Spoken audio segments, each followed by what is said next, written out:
Dear listener, this episode is about the recent mass shooting in Uvalde, Texas. There are no graphic descriptions, but do please take care before listening. Josue George Garza is 83 years old. On Tuesday, May 24th, he was getting ready for his lunch break on the west side of Uvalde, Texas. It was around noon. I went into a convenience store to buy a newspaper, and coming out the parking lot, I saw police cars, sheriff's department cars, moving out at a high rate of speed. I bet they were doing 100 miles an hour. George thought they were chasing a smuggler. He says that had happened recently in town, so he didn't worry. George has lived in Uvalde for almost 70 years. He went to school here, then he became a teacher. For 12 years, he was also the mayor of Uvalde. He knows his city, so he wasn't too worried about the police cars. He went home and took a nap. About an hour later, George woke up, and that's when he learned about the news. I had the TV on, and Uvalde, a mass shooter, and barricaded in school, and I couldn't believe it. I thought I was dreaming for a while, because something like that had never occurred here in Uvalde. George says there were ambulance sirens blaring and helicopters circling nonstop. In that moment, he knew that his community would forever be changed.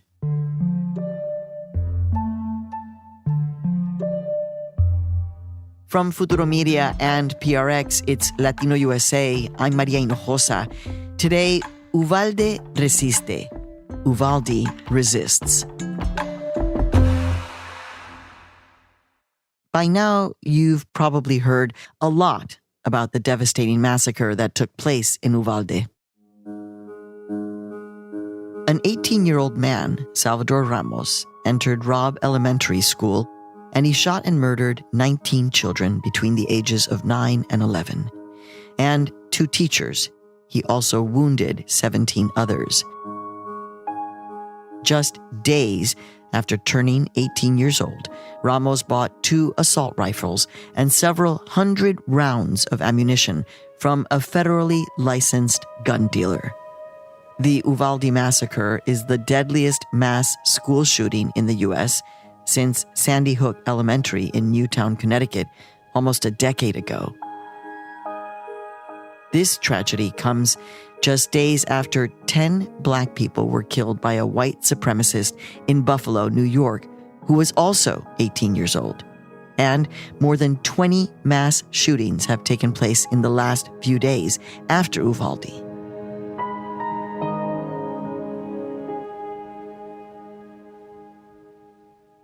Uvalde is over 80% Latino, and the ripple effects of this mass shooting have been felt across the entire community of nearly 25,000 people, but also among Latinos and Latinas all around the country.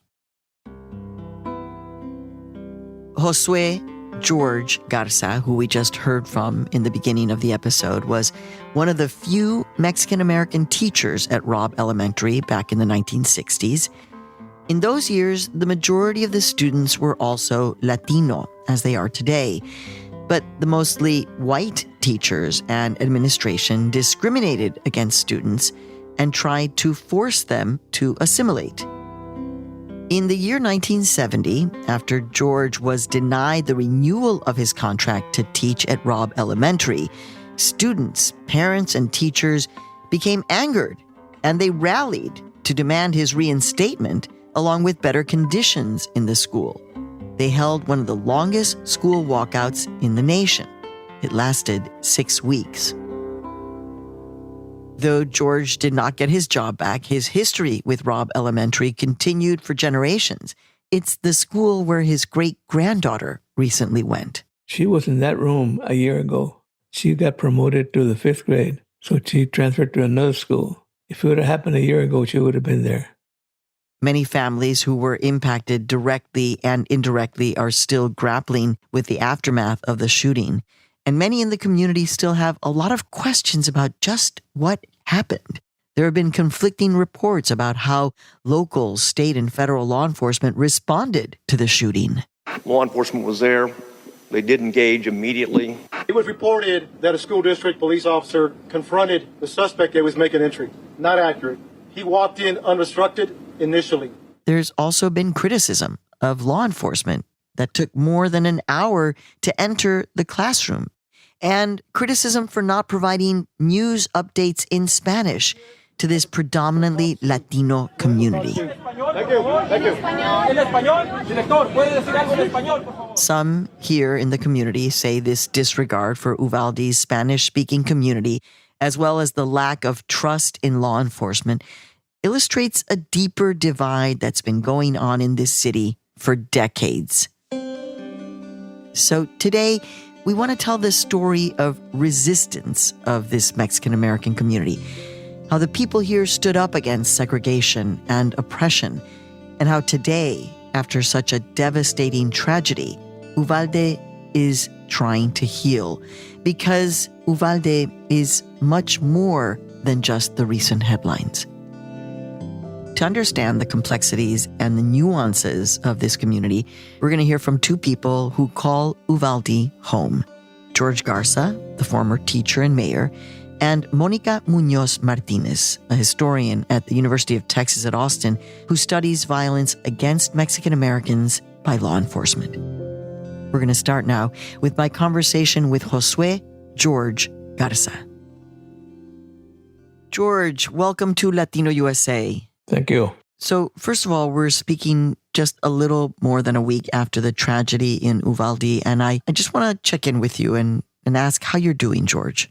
I'm doing well. 6 months ago, I lost my wife, and she passed away, but I was grieving also, and this came up, and it aggravated the whole situation, but I'm handling it pretty well, my family and I.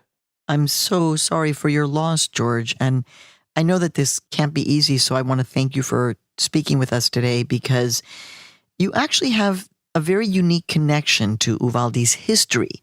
And I'm wondering if you can tell me a little bit more about that. I'm from Uvalde. I wasn't born here, but I came to Uvalde when I was in the 9th grade, and I adopted Uvalde as my home. And my parents transferred after 7 years back to San Antonio, and I stayed here. And I married here. But I had goals that I had set for myself, and I have always strived to meet them. That was what was instilled in me by my father and mother. I stayed in Uvalde because it had a lot of possibilities. I find it interesting that Uvalde for you as a young man was a place of a lot of hope and possibility. And yet you can talk to us about a particular kind of history in this city. So for people who are not, and there are a lot of us who are not from this part of Texas, right? Can you give us a history of the community that you are a part of? We moved to Uvalde in January the 21st, 1955. And I didn't like Uvalde at the time. And there was a lot of racial discrimination. There were two towns within Uvalde, the Mexican town and the Anglo town. And it was divided by race. The barrio where the white folks lived and the one where the Mexicans lived. And we sort of kept our boundaries to ourselves. But in school, when I enrolled in junior high or high school, you could sense that there was some sort of maintaining a tradition of separation. But I made the best out of it. And so, but by the grace of God, I graduated from high school in 1958. And shortly thereafter, I went to the Army. I'm wondering if you can talk a little bit about what happens when you are discharged from the Army in 1962 and you kind of come back to Uvalde and you decide to become a school teacher. So tell me about that decision. At that point in time, Uvalde was separated in a very unique manner. It was a de facto segregation. For instance, Robb Elementary School was deep in the Mexican barrio, and there was no way an Anglo kid could go because they didn't live there in that vicinity. But let me just understand what you're saying. In the history of the segregation of Uvalde, it was very clear that Robb Elementary was a school for the Mexican kids. Is that what you're saying? Well, in the barrio, they built a school in 1955 deep in the Mexican section of town. So who was going to go to that school? 99% or 98% were Mexican Americans. The other school, Dalton, was built deep in the barrio or the section where mostly middle-class Anglo families lived. So they were considered neighborhood schools, but we considered it de facto segregation. And I could tell in school where I was teaching that we would get hand-me-downs from the other schools, predominantly Anglo. And the school was very limited as far as playground equipment, books. Sometimes our workbooks, the students had to buy them. Well, they didn't have any money. So, George, can you describe for me, for example, the environment inside the school? Like, what was it like, especially with teachers and administrators? How were they interacting with students, for example? We had some good teachers at Robb Elementary School, but it was the administrator of the school, the principal, that was not as enthused about the students. And students, they would bring a potluck to the cafeteria, and someone would bring the beans, somebody would bring tortillas and picadillo and pico de gallo, and they would separate themselves into a different area of the cafeteria and started sharing the Mexican food. Then the Anglo kids would go, hey, give me a taco, I'll get my sandwich. I'll trade the sandwich for a taco. And the administration didn't like that, so they kind of put that down. You can't do that. Wow. Okay. So the students wanted to learn from each other, but administrators weren't happy about that. So what else was happening at the school? You couldn't speak Spanish. The kids couldn't speak Spanish. There was a punishment if you were caught speaking Spanish in the playground or in the halls or what have you. You know, this is really important for people to hear. There are many Latinos and Latinas who will look at others and say, well, how is it that you don't speak Spanish? And then you hear about these stories. So, George, can you tell me what the punishments were at Robb Elementary School if you were caught speaking Spanish? What would happen to you? It depends. It depended on the teacher. At one time, we were about 4 or 5 Hispanic teachers teaching, and there was different kind of Hispanic teachers in the whole system. You were supposed to administer 2 or 3 licks with a board, paddle we called it. But there were some of us that were nonconformist. I mean, I considered myself one of those. I'd hear a kid speaking Spanish in the playground. I would say, hey, be careful. And, oh, okay. Another was a conformist. Okay, come here. You're speaking Spanish. And gave you 1 lick with a board, kind of soft. Now, they were super conformist, and they would give you 3 hard licks like they were supposed to. You're saying that there were Latino teachers in the school who were, as you're saying, that super conformist. In other words, they were giving even more intense punishment to any kid that was caught speaking Spanish. Is that what you're saying? Yes. And there were also white teachers who were paddling the students for speaking Spanish. What did that look like? Maybe some Anglo teachers would take it to the extreme. And there were some that did, especially in junior high.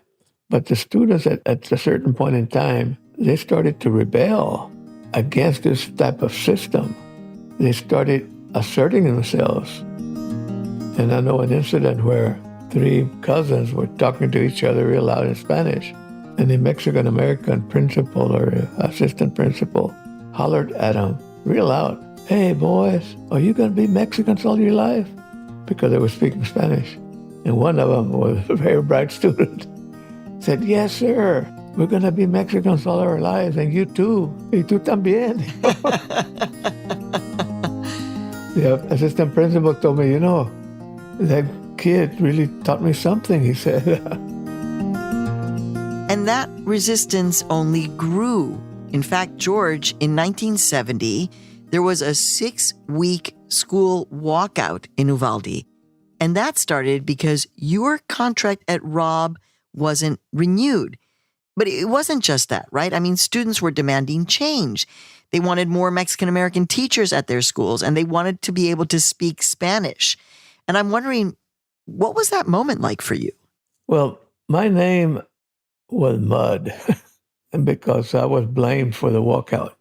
And I kept telling the people I wasn't the leader of it. I was a participant.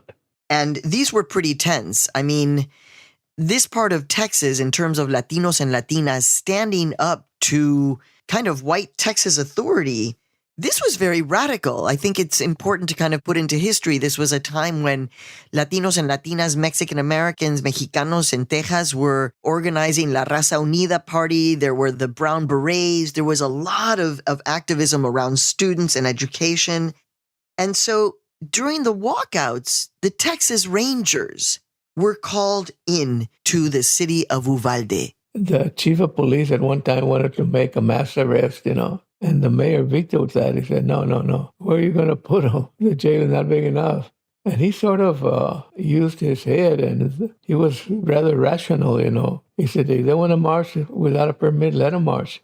Even though there were Texas Rangers there, and we weren't afraid of them. You weren't afraid of the Texas Rangers coming down trying to squash a peaceful student-teacher walkout?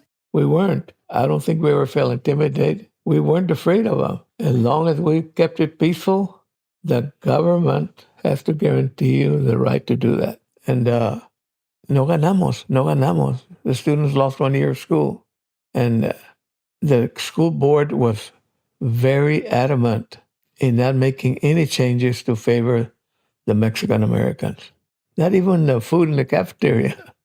So the school ends up not making any changes, but you all didn't stop there. So what happened after that?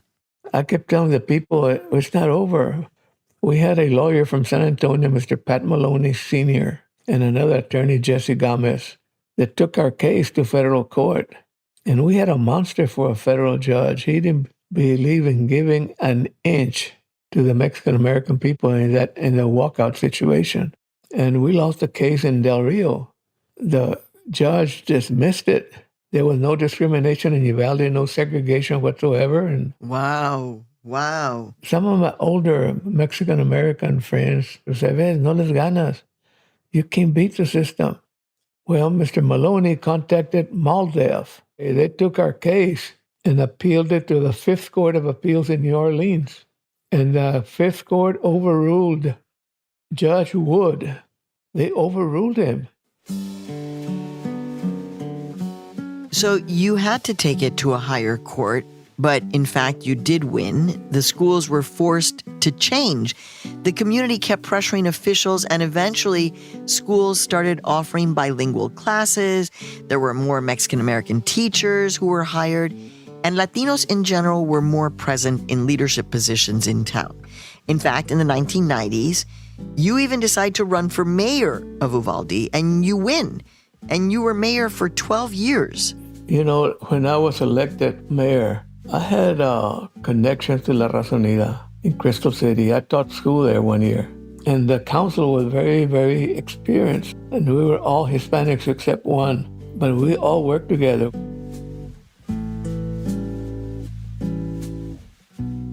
Things are quite different now. The mayor of Uvalde is white in a city that is overwhelmingly Latino and Latina. And I think a lot of people find that a little surprising. So, a ver, ¿qué pasó? In my opinion, it's voter suppression. Can you tell me exactly what that looks like in Uvalde? When we have city elections, school board elections, and general elections, we gather around the polling places, passing out cards to the people. Many first-time voters come, and they've never seen a ballot before, and we work with them. But sometime back, the mayor at the time, they passed an ordinance that you couldn't put carpitas in the polling place you can meet the people before they go into the polling place. And they set a setback, and the Hispanic councilman voted for it. And then they tried to pass another one an ordinance that if I go give a prospective voter a card to ask them to vote for me, I could face a misdemeanor charge, a $500 fine. And of course, we got together and it didn't pass. Our city councilman stood firm and said no. You know, George, your story in Uvalde is one of resilience. You stayed in the city to try to make your dreams come true, and you did. You have your career, your beautiful family, but you actually had to fight for all of that. I mean, there was intense activism against racism and injustice in Uvalde. And I'm wondering, as you're looking at your city now in this much pain, is there a part of you that says this history of activism is in fact part of Uvalde's soul?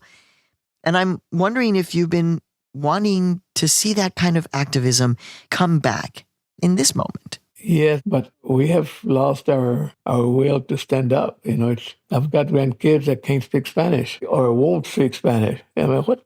I mean, and I'm the biggest Chicano activist I want to think at one time, pero and can't even speak Spanish. And I say, well, where are we headed to? Don't forget our culture. Asimismo, porque tu lucha empezó por defender el idioma del español en las escuelas, asimismo, con mucho respeto me despido de ti. And thank you for giving all of us a very unique and special portrait of the city that you love. Muchas gracias, Josué George Garza. Gracias. Pray for Uvalde. Coming up on Latino USA, a conversation with historian Mónica Muñoz Martínez about her hometown, Uvalde. Stay with us, no te vayas.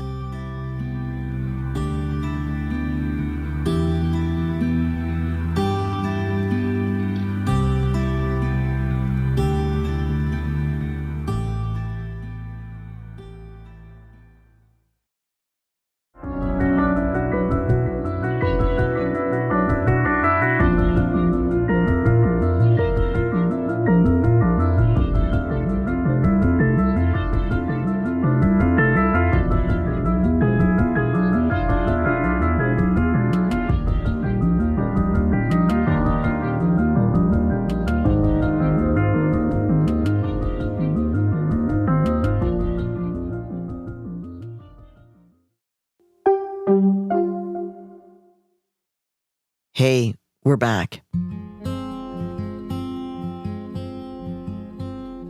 Before the break, we heard from Josué George Garza, the former Robb Elementary School teacher who participated in one of the longest school walkouts in the country and who later became mayor of Uvalde. And now we're going to speak with historian Mónica Muñoz Martínez. Mónica is a professor at UT Austin, and she's from Uvalde.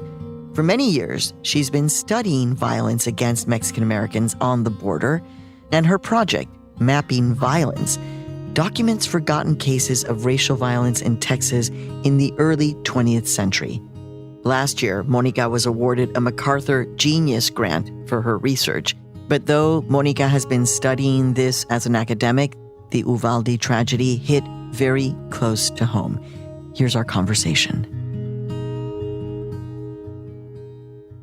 Hola, Mónica. So welcome to Latino USA, and I just want to thank you so much for being here. And I want to ask, actually, can you tell me where you are right now? I'm in Austin. So we drove back on Sunday. Okay. And have been driving to San Antonio to visit family there as well, who have also been impacted by this tragedy. People from Uvalde who have left the town, live in San Antonio, they live in Austin. Everybody's devastated. Everybody in Uvalde is only 1 degree of separation from the victims. If people don't know the children or the teachers personally, they know their parents or their grandparents or their aunts or their uncles. Everybody is shattered by this. I mean, I have, for example, 2 cousins who, one of them used to be a teacher at Robb. Another was classmates with Irma Garcia and with Tony Garcia. And she also is co-workers with one of the parents who lost a child. That's an example of 2 people who live in San Antonio who haven't lived in Uvalde for over a decade, and they're shattered. The depth of grief is unimaginable. It extends far beyond Uvalde, but for the people who live in Uvalde, and the news of the tragedy was announced, it was not a question of whether or not people would know the victims. It was how many.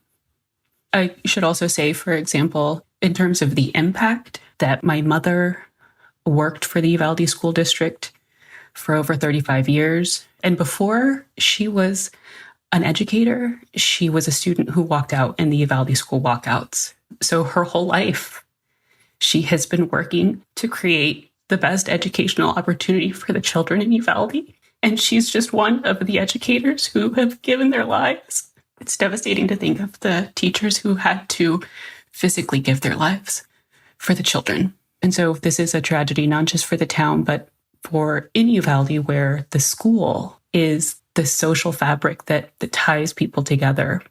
For this to be an attack on the schools is horrific. I've been trying to keep it together because I'm not going to cry in these interviews.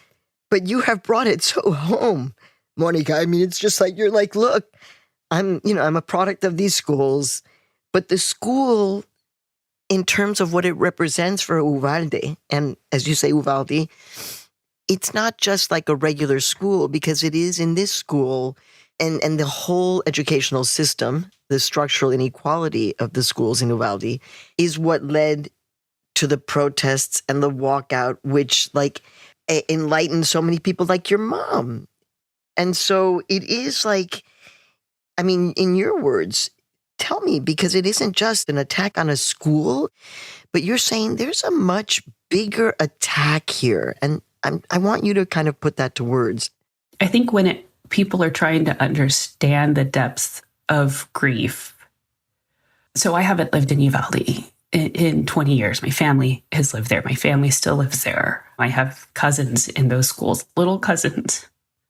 So even somebody like me who hasn't lived there in 20 years, when I start to try to list all of the people who I know who were impacted, my mind can't compute.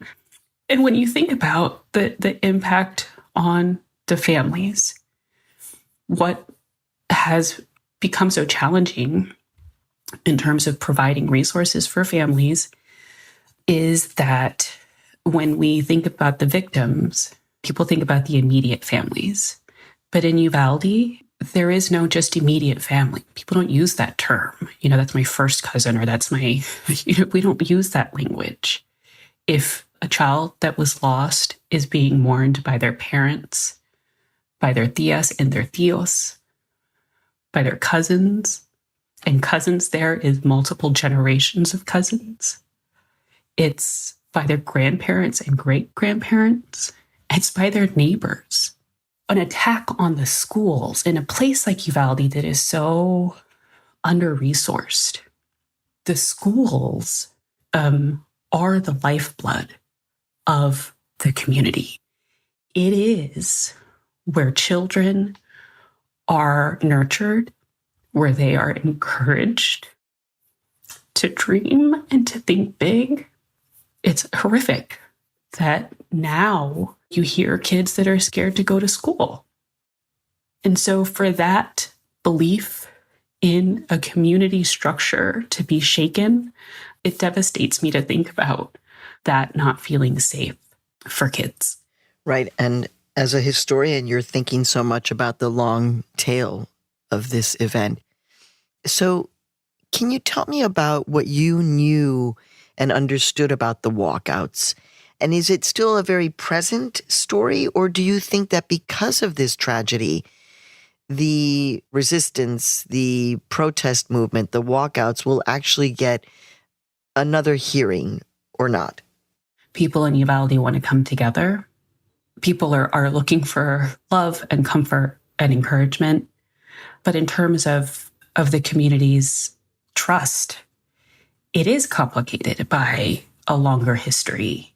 In the 1850s, there was the Uvalde County passed an ordinance that Mexicans couldn't travel through the county without a passport that was issued by white officials. So the history of discrimination in the community is deep. And of course, before Anglo settlers came to Uvalde, there were indigenous people. So there's a deeper history in Uvalde.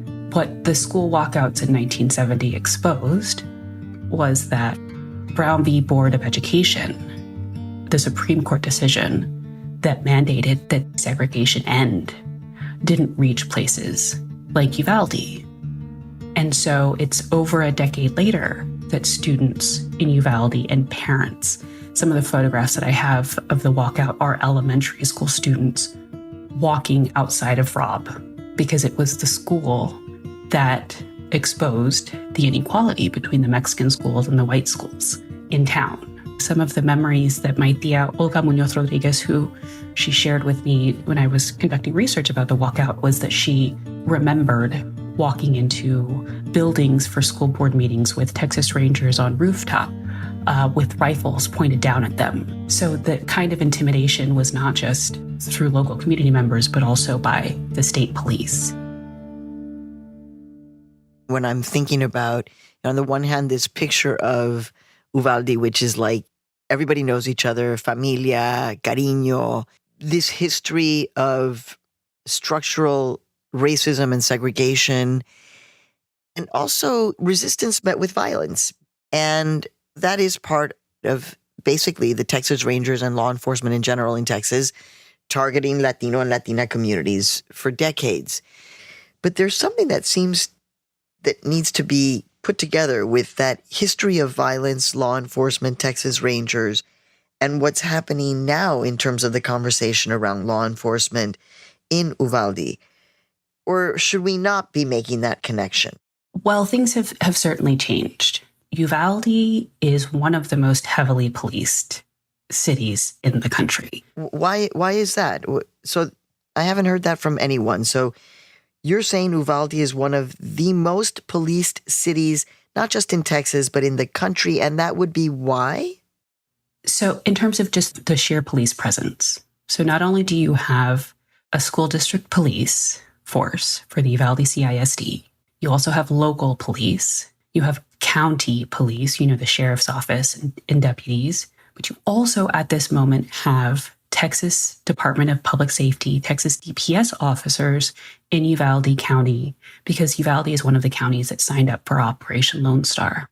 And in addition, you also have a heavy Border Patrol presence. Law enforcement is one of the only employment opportunities in Uvalde.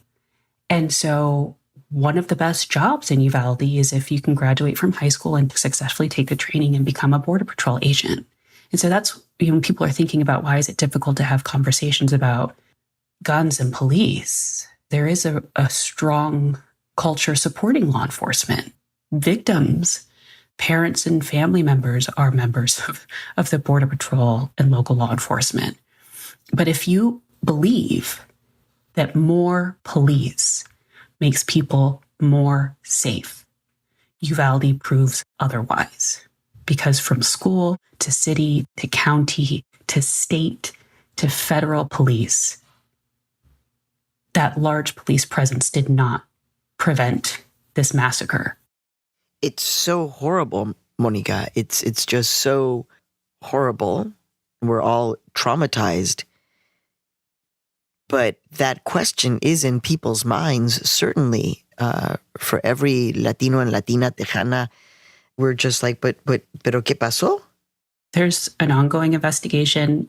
As a historian, I have written about massacres and police violence and racial violence of the past, the last, 100 years ago. But I've also been called to testify for Congress in the aftermath of massacres like in El Paso. So weeks after the El Paso massacre, I traveled to El Paso to testify in front of Congress about the history, but also the increased violence facing Latino communities, hate crimes. And so when I first heard about the massacre, I was, at that time it wasn't a massacre, just a shooting.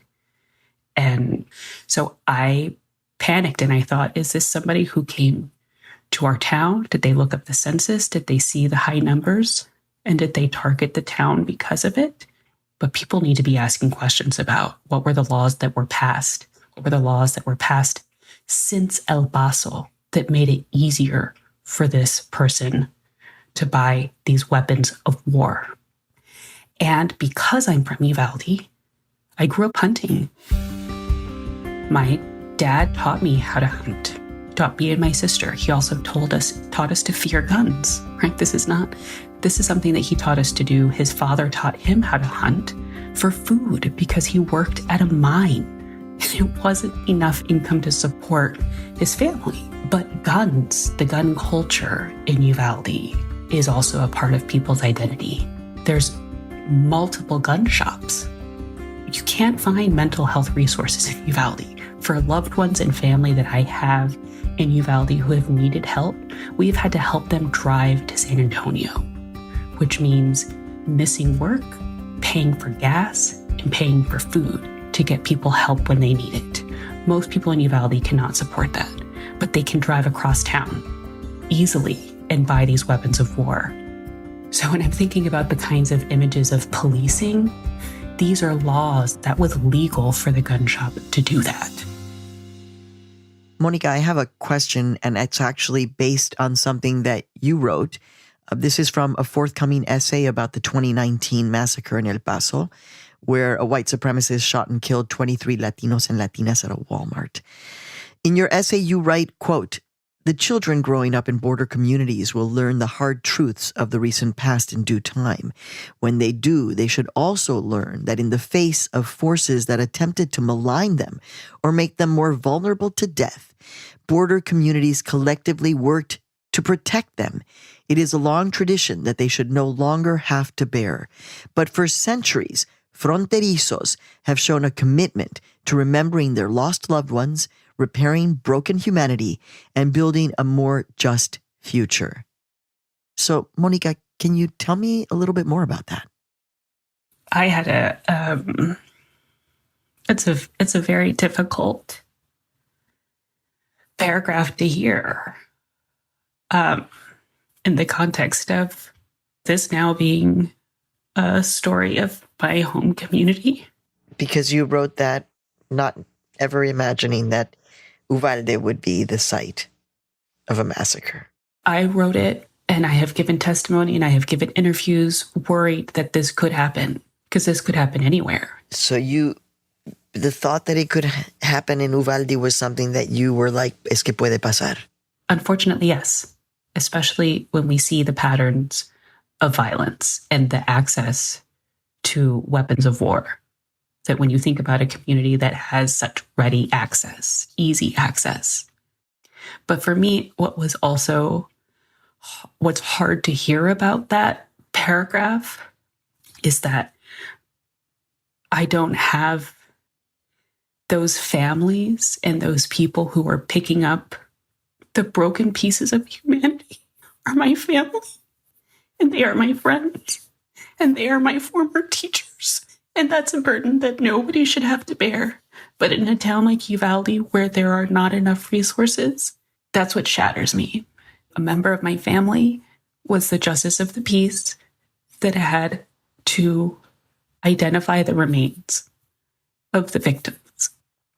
And so when I heard, not only when we were waiting for news about whether our little cousins were okay, then when I heard the news that it was going to be my family member having to do that work, that unspeakable task, to help the family start to heal, to get those bodies back to their loved ones, that he had to be in that site of horror, because Uvalde doesn't have a medical examiner. So this is what I have been living with, that as a historian, as somebody who's been warning about the threat of gun violence to marginalized communities of people of color, that my mind could understand that this could happen, but knowing that it was going to be my loved ones and friends and family putting together the pieces of broken humanity is something that has made me worry. And I know family members with victims of children and of teachers who have still not yet received mental health counseling or support. I am now hearing about children, high school age, middle school age, children that survived the atrocities at Robb who have not received mental health support.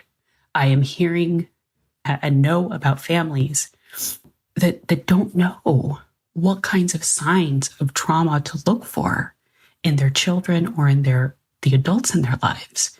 And so I'm afraid. I know that the resources are not reaching people where they are. Uvalde needs a classroom by classroom, block by block response to help people in the aftermath of this tragedy, and it hasn't happened yet. And so as a historian who studies not only racial violence, but the long aftermath, that's my hometown. Those are the people that I'm worried about receiving the support that they need. I'm worried. Now I'm trying to raise the alarm about a trauma that is not being addressed. To close, I want to thank you actually for being very specific about tending to families' needs and the community's needs. But I'm asking you about how you're going to take care of yourself. I have therapy. So that's number one. People should seek counseling. People should take advantage of the resources that are available. That information should be circulated widely. I'm trying to take care of my family and friends and make sure that they have access to resources. So I've been making appointments for family and friends and loved ones. And it's been too hard. It's been too hard to make that happen. But that is one thing that I'm doing is turning it into advocacy, writing to elected officials, writing to charities that are in Uvalde about the needs, the gaps that I see, writing to, the directors of the Red Cross that are in Uvalde and saying, you need to get into the community. I mean, that is learning from the long tradition of people in Uvalde who have fought for social and civil rights. That we have to turn this into making a better future. This living with guns, living with weapons of war is not a safe future. That was historian Monica Munoz Martinez. Monica, thank you so much for being here. We really appreciate it.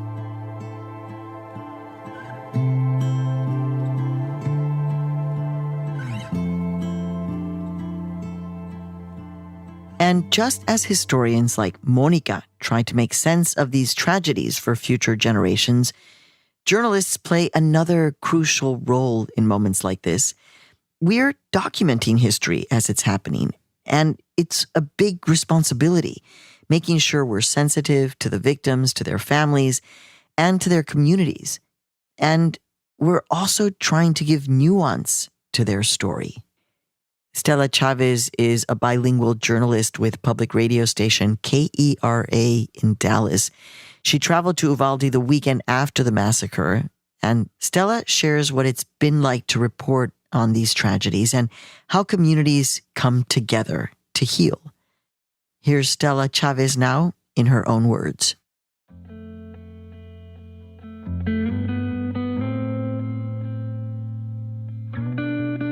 I'm Stella Chavez, and I'm a reporter at KERA in Dallas. I cover immigration and demographics here. I volunteered to go to Uvalde because when the news broke about the shooting at Robb Elementary and we started learning more about the victims, the fact that 19 children had been killed, it was very shocking to hear and upsetting. My husband and I don't have kids, but I used to cover education. So going to schools is something I'm very familiar with. Going into classrooms, interviewing kids, and especially kids that age. I mean, some of the best interviews I've had with children have been in elementary schools. They're very curious about everything, about the equipment that you're using. And, some kids have called me, are you the news lady?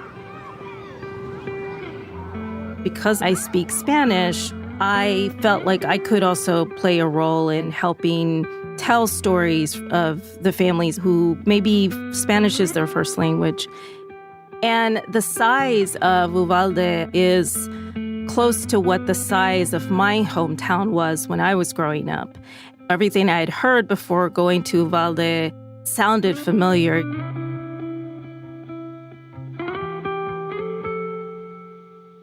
The drive from Waxahachie to Uvalde is typically around 5 hours.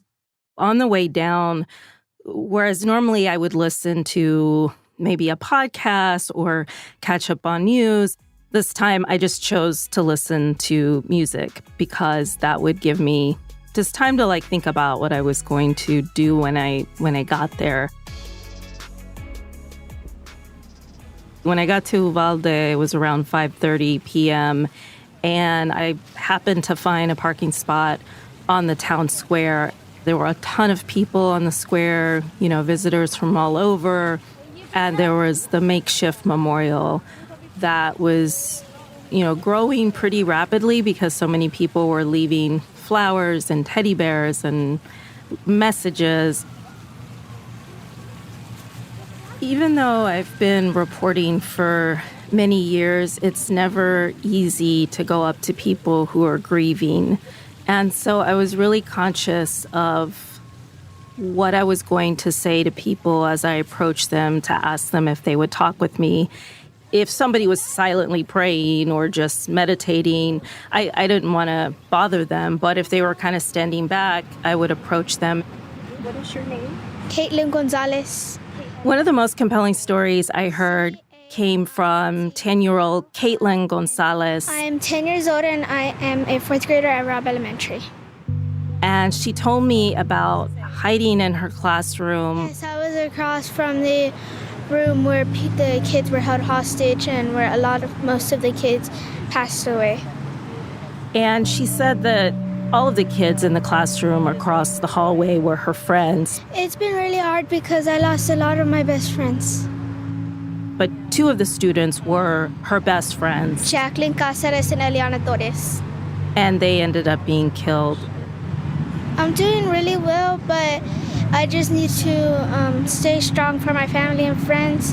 And a lot of people have donated to my friends and me. It was heartbreaking to hear that. Hearing Caitlin's story, that being one of the first interviews when I got there, was in some ways what kind of helped keep me going for the rest of the weekend, because it filled me with not just sadness and horror, the thought that this could happen, but also just anger. That I really wanted to find officials to ask the questions, why did it take so long? Why weren't they saved?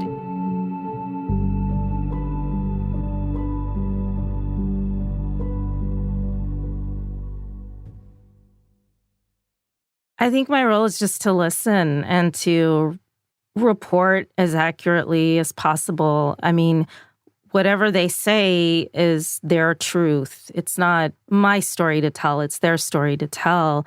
And I think it's important to get all of that nuance in there in the reporting. I think it's important to remember that even if a community is predominantly Latino, we shouldn't make assumptions about people and their feelings about really difficult topics. Whether it's the Second Amendment or mass shootings or whatever the topic is, I think it's important to remember that these communities are very diverse. So yes, it's predominantly Latino. Yes, it's not far from the border, but not everyone feels the same. Good afternoon, and we're coming on the air because of an awful scene playing out today in Texas. Now from Uvalde, live now from Uvalde, Texas. In Uvalde, Texas. So one of the things I hate about covering a big event is the fact that everybody from everywhere, from across the country, and sometimes from around the world, descend on this one place. And when it's a small community like Uvalde, I just have to think, and this is what went through my mind as I pulled into the town square, oh my gosh, everyone is here, all of these big TV trucks. What must people be thinking? I was walking through HEB. I had to go in there for something, and I overheard a couple of employees talking, and I just remember hearing this one guy say, wow, there are a lot of new people here. Because I guess it's such a small community, everyone knows each other, so they probably usually see the same familiar faces in the store. But on this particular day, they noticed there were people they hadn't seen before. And that just kind of stuck with me. I'm not saying that we shouldn't all be there, but I think that it's important for all of us to check ourselves when we go up to people and talk to them, not be too persistent. And if someone says no, walk away. Like, don't force it. Don't force a mic into someone's face. I left Uvalde Monday afternoon, and I actually didn't drive home. I drove to a friend's house who lives outside of San Antonio because it was already late. I didn't want to fall asleep on the road driving back to Waxahachie, and I also still had work to do. On the drive to my friend's house, I listened to some news, NPR, and the local public radio station, and then I just put on music. And there was one song, and I don't even remember the name of the song, but it's a song that's a little bit more melancholy.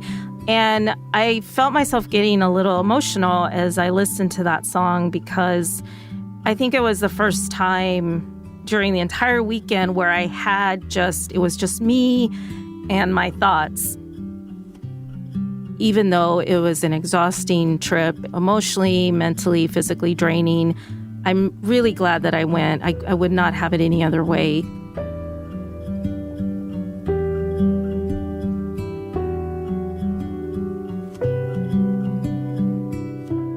Coming up on Latino USA, I speak with Nelba Marquez Green. Her daughter, Ana Grace, was killed at the Sandy Hook massacre almost a decade ago.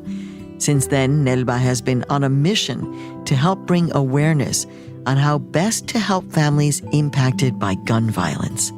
Stay with us, no te vayas.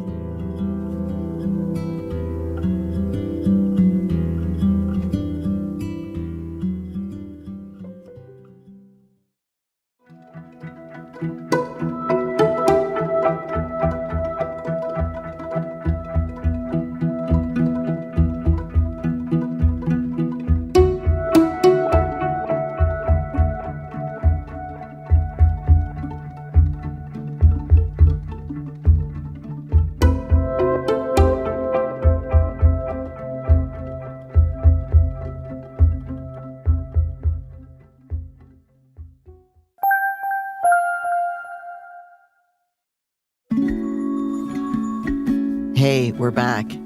Throughout this episode, we've heard a lot about the Uvalde community, from its beautiful, rich Mexican-American culture and its history of resistance, to how journalists are trying to document the story of a community after a tragedy. But a question that lingers for many after every single mass shooting is, how can we help families and communities affected by these tragedies? This is a question that Nelba Marquez Green thinks about every single day since her daughter, Ana Grace, was killed almost a decade ago at the Sandy Hook massacre in Newtown, Connecticut, where 20 children were murdered. Ana was just 6 years old. Over the last decade, Nelba has been on a mission to put families affected by mass shootings and their needs at the forefront of the country's conversation about gun violence. I recently got on a video call with Nelba to talk about solidarity and about how nature has helped her heal and what she wants all of us to do in this moment, even though we feel powerless. Hola, Nelba. Hola. ¿Cómo estás? We are still here. Yeah. So, first of all, thank you for taking the time to speak with me. It means a lot to me that you would make the time. I'm sure that you are very, very busy these days. Honestly, it's less the busyness and more the protection of heart and energy and trying to balance all of the pieces that go into survivorship, especially in a week like this that is incredibly full of sorrow, right? So, Nelba, I'm just going to go ahead and tell everybody our story. You may think like, I don't have a story with Maria, but I feel like I have a story with you, okay? And it has to do with social media, which you're like mostly super positive, and it feels like people are mostly super positive with you. And the weird thing is that you and I, we don't engage over the tragedy at Sandy Hook at first. We engage because I'm seeing you posting about birds in a town in Connecticut that I happen to have a house very near. And I think that was like, I was looking at your postings about the eagles and your messages about hope and strength and solidarity. And that's how I feel connected to you, Nelba. We've actually never really talked about any of these issues that we're going to talk about today. No, we haven't. And actually birding, kayaking, spending a little bit more time out in nature and making that connection is something not all new to me, but certainly that ramped up in the beginning of COVID when we were sent home and things were different. So I'm grateful to have found them. They've become great outlets for grief. Can you tell me a little bit about that? Because I don't know what you do, but you got a camera or something, because you have these pretty incredible shots of the eagles. My eagle, it's it's passing, and I'm like, look at Nelba. She was able to get a picture of the eagle. It's so many of these spaces. I don't know about for you and your history, but for me, going out and hiking and kayaking and birding, for me, when I was a young person, were just kind of framed as activities white people did. So we moved to this home and I saw other people doing this. And I said, I want to do that. This should not be for me. So I got a beginner camera, and I started, asking people, tell me where the birds are, tell me where the beauty is. And I'm kind of an eagle whisperer now. I know where they are. I know where they nest, and I get my camera and I just take in their beauty. I feel really blessed because this weekend we went out on the kayak on the lake, and my son was with me, and he's a spotter. He said, look up there, and I happened to have the binoculars, and I was able to follow an eagle, white tail, white head, soaring in the distance, far, Nelba. But I was able to follow the eagle, and I was like, this is like the precursor to your conversation with Nelba, and I really appreciated that. So I wanted to talk a little bit. The focus of what you want to talk about in these moments is about what we need to be doing more of. And actually, I was on your Twitter feed. It says we need to learn to be a people who ask more of the powerful and less of those hurting. What I am sensing right now, if you go back far enough, my first tweet after the most recent events in Texas are stay here, right? Stay here. I sense a level of helplessness, hopelessness, and desperation at the state of this world, and certainly in many ways fueled by this latest highly publicized shooting, and understandably so. But in that desperation, I believe we're asking the wrong people to do more. And that's where that stems from. To me, to be demanding of families that need to be protected, that need to be cared for, that need to be comforted, that need to be held up. Literally, I remember in the first days, the funeral week, as we would call it here, I had to be helped in the shower. I couldn't, there wasn't much I could do alone. So at this point, the survival of people, of families, including those most impacted, but all of us in this survivor family, is very important to me. I only speak for myself. I can't say these are right decisions for every family. I want to make that super clear.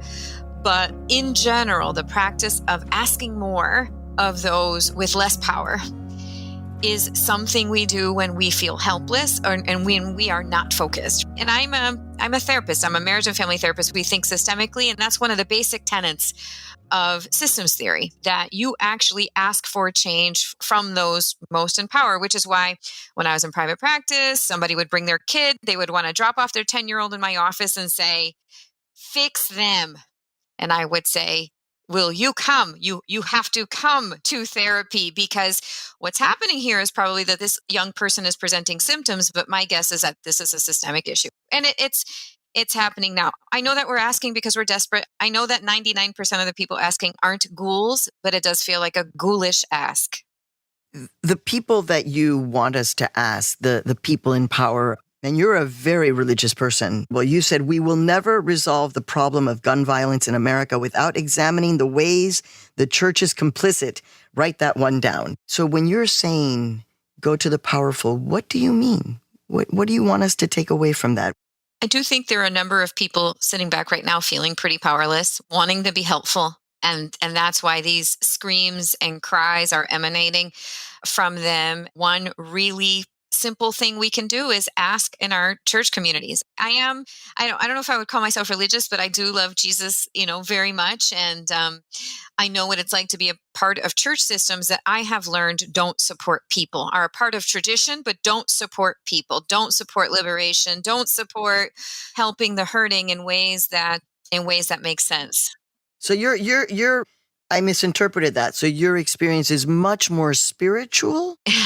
I'm a 100% lover of Jesus. What I do know is that there are cultures within Christianity that aren't helping us or aren't rising to the moment. So one place I feel like we could make change is in church communities. Another place I think we could make change is with our lawmakers. But anybody asking me right now to release a crime scene photo to Ted Cruz is going to get a less than holy response from me. So I would like us to move away from that and instead do other things.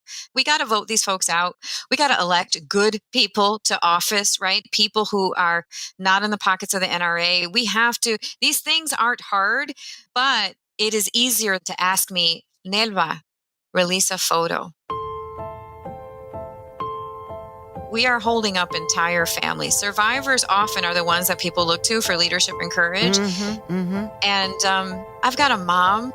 My daughter and my son have cousins. I have a 17-year-old who survived. We answer to them. We don't answer to these cries. And I'm Puerto Rican. We are loyal to family. And I have to do what's in the best interest of my family, not the world's cries.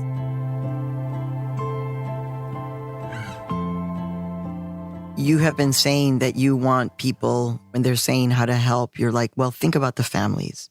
So what is that message? You think you're doing one thing, but you're not actually being effective. What do you want us to understand in that moment? First of all, I have to thank you for asking these incredibly nuanced questions because I haven't been asked them in this way. So thank you for giving me the time. It is incredibly easy right now to develop a program or a formula and say, this is what works for families. But we know that there is no one size fits all model, right? Getting to know people personally will really help you be an effective comforter because what works for me might not work for the next person. However, best practice tells us that after a traumatic event like this, the first 6 months to a year is not the time to be making decisions and choices like moving, like all of these things we ask of families, because it's really about survival. It's really about first year, maybe first 16 months, I know I have a lot of hair. You can see it, but half of my hair fell out. Half of my hair fell out, right? Like my body lost the ability to metabolize iron due to the stress of the shooting. So the first 6 months to a year, really about survival, really about helping these families with basic day-to-day tasks, regulate their body, regulate their hearts, regulate their brains, with all of the things we know, movement and beauty and nature and all of the things that we know are really helpful. We immediately think that supporting families means driving them to action. And that could be helpful for some families. It's not helpful for all families. I talk to families that say, I feel forgotten because I don't have a foundation. I feel forgotten because I've never been on TV. I feel forgotten because I'm not in Washington. So I'm sensitive also to those families. Does that make sense? You talk about solidarity.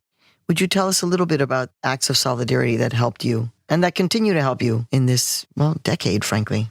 When my kids were little, two of the first phrases I ever taught them was, I need help and how can I help you? I wanted them to be kids that could both ask for help and ask how they could be helpful. And I think those are still things that feel like acts of solidarity to me when I am with people or in communion with people or groups that allow me to say, I need help, or ask me, can I be helpful? Or when I can ask, how can I be helpful? So it's really very simple. It is being present for families in a way that centers the person most hurting. It is being present for families in a way that allows them to be vulnerable with you and is not over-promising and under-delivering. A lot of people are going to go to Texas. A lot of people are going to come to Sandy Hook and they're going to say, I'm going to fix your thing. And there's nothing that can fix this, right? So we just need you to be present.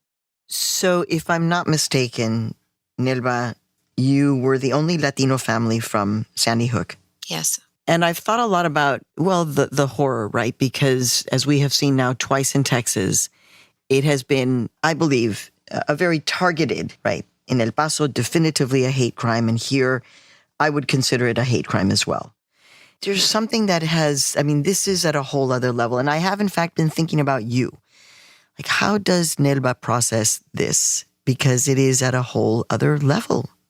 This was not the only tragedy that has hit me in this way. I was already reeling from Buffalo. Mm-hmm. When the elders and community of Buffalo were impacted, just like the Emmanuel 9, because my daughter was not just Puerto Rican, she was also Black. These types of tragedies do hit in a really deep way, but so does the draw of the resilience of my people and my culture. I am not the only woman in my family who has suffered through something horrible and still stayed present and vulnerable, but also real in a way that was right for her. So I feel like I come from a long line of women and a culture that where this stance I'm taking of realness with vulnerability, with what people see as strength, with faith and hope. I'm not the only one and I'm not unique. So in this moment, I am drawing deeply from my faith, deeply from the strength and support of my family and community. And the things that I know in my spirit are true. Like what decisions are right, which ones are not right. And that's the only thing I can draw on.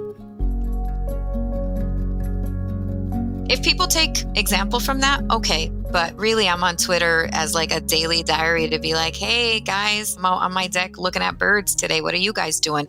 Anybody want to go to Costco? So as I was looking through your feed, I was like, Nelba's like, listen, y'all are coming at me a little bit too hard. I think it's time for me to get off of Twitter.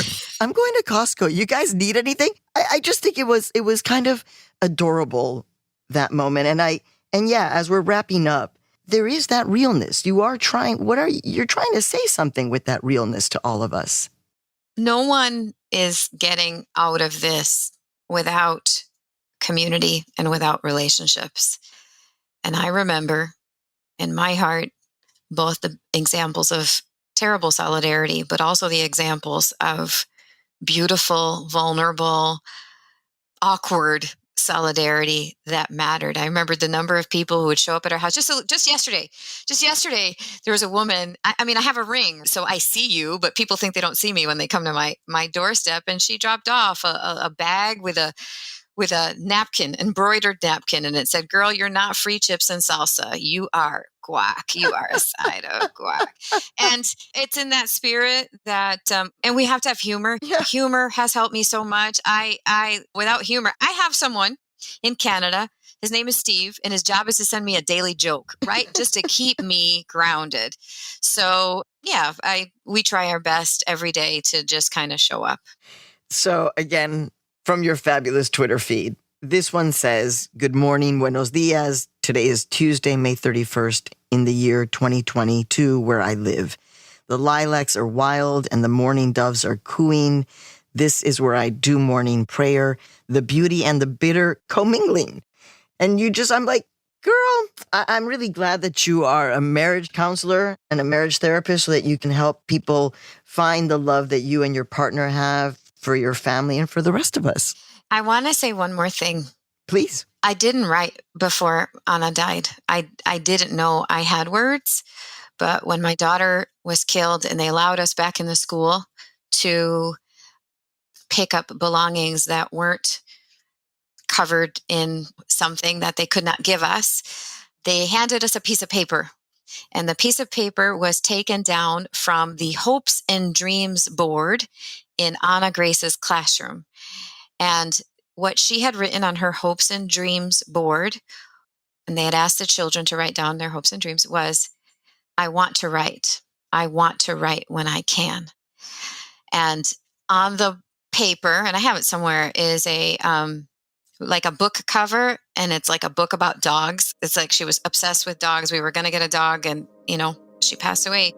So when I write, I feel like I write in that spirit. I write when I can. If people take beauty, hope, inspiration, that's great. But I write when I can. And I just wanted to end our segment with a nod to my daughter. And thank you for asking these nuanced questions. I'm so glad I did this. And we are so glad that Ana's spirit is with us.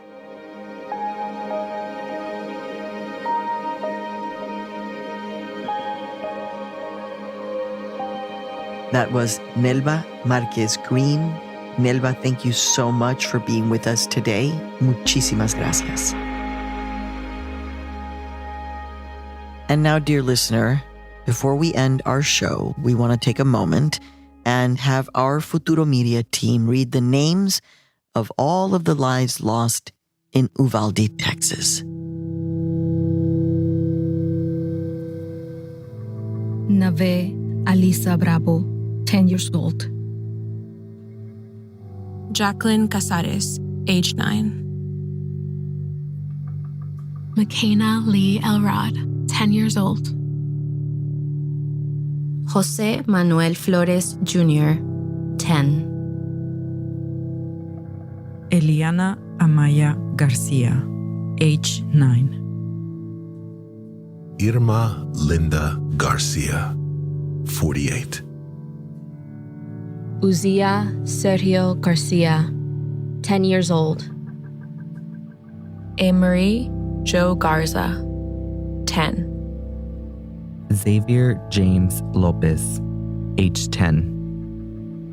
Jace Carmelo Luevanos, 10 years old. Des Marie Mata, age 10. Miranda Gil Mathis, 11 years old. Eva Mireles, 44 years old. Alicia Ramirez, 10. Annabelle Guadalupe Rodriguez, age 10. Maite Juliana Rodriguez, 10 years old. Alexandria Lexi Rubio, age 10. Leila Marie Salazar, age 11. Jayla Nicole Silguero, age 10. Eliana Torres, 10 years old. And Rogelio Fernandez Torres, who was also 10 years old.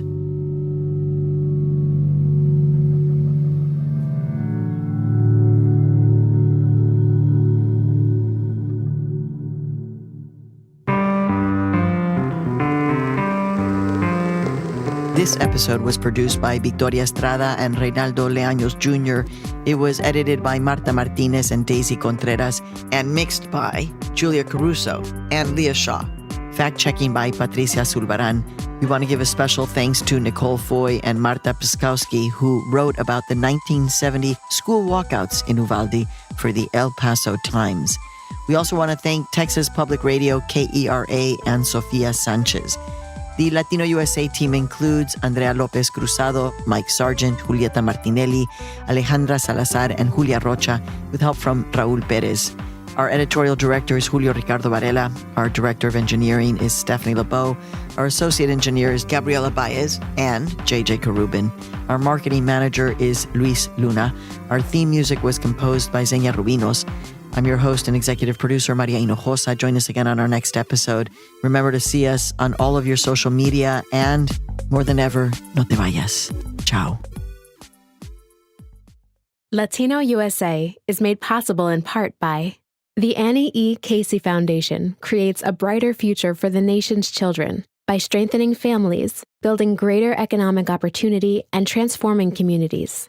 The Heising Simons Foundation, unlocking knowledge, opportunity, and possibilities. More at hsfoundation.org.